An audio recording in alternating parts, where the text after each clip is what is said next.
Ladies and gentlemen, welcome to Sophia Fireplace. Long ago, in the heart of a great forest, there lived a lion who called himself king of all animals. At first, his rule was just. He settled disputes, he defended the weak, and the forest was at peace. But over time, power began to whisper in his ear, and he listened.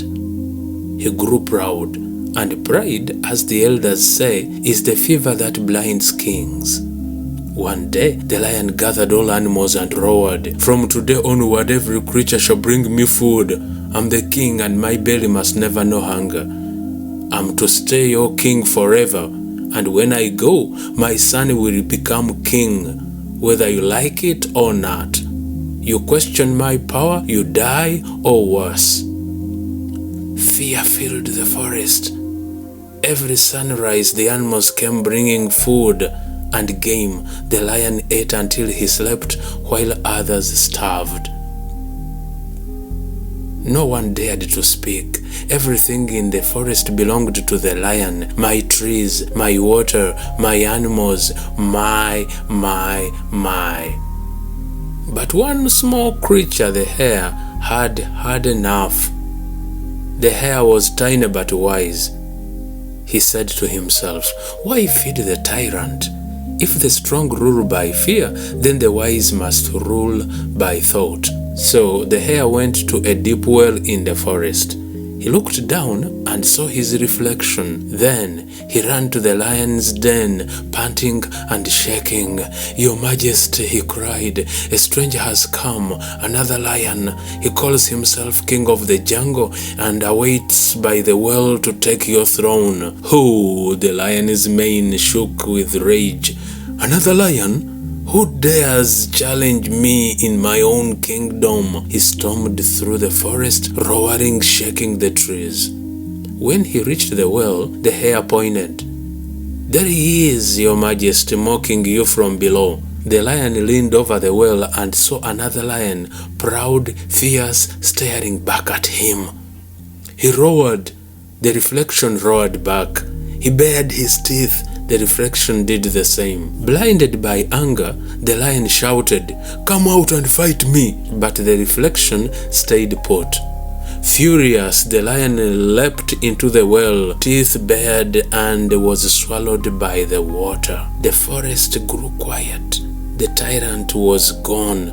The hare looked into the well and said softly, "Behold the fate of those who mistake their own reflection for an enemy." And so the animals learned. Power without wisdom destroys itself. The lion had made them believe that he was untouchable, the Alpha and Omega. That if he left the kingdom, it would collapse. The lion forgot that whatever has a beginning has an end. It forgot that even age could catch up with it. In African thought, leadership is not about domination but service. A true leader is like a tree, standing tall not for itself, but for the shade it gives others. The elders say, "The drum that beats too loudly will soon tear." A leader who eats alone will die alone. Power is like a fire. It warms the home, but burns the proud. The lion forgot these teachings. His pride turned wisdom into noise, and his greed turned royalty into fear. He mistook authority for ownership and respect for silence.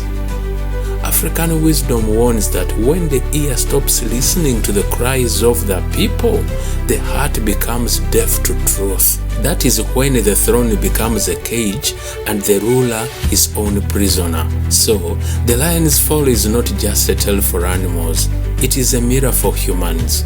It reminds us that the greatest enemies of leadership are pride, greed, and ego, because no matter how loud they roar, the truth in the well always awaits. For even those who rule and roar need to see their reflection. True power is not in the roar that silences others, but in the ear that listens, in the hand that serves, and the heart that remembers where it came from. Until next time, stay wise, stay humble, and keep the fire of truth burning. Like, share, and subscribe. We meet again.